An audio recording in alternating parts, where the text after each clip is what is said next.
മദ്യനികുതി ഇളവ് പ്രഖ്യാപനത്തിൽ സർക്കാരിനെ കടന്നാക്രമിച്ച് സമസ്ത മുഖപത്രം. സുപ്രഭാതം.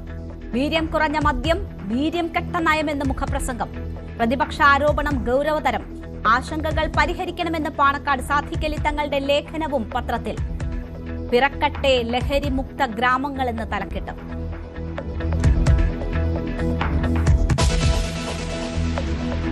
മുൻ ദേവസ്വം ബോർഡ് പ്രസിഡന്റ് പത്മകുമാറിന്റെ വെളിപ്പെടുത്തൽ സാധൂകരിക്കുന്ന തെളിവുകളാണ് ഇപ്പോൾ പുറത്തുവിടുന്നത്.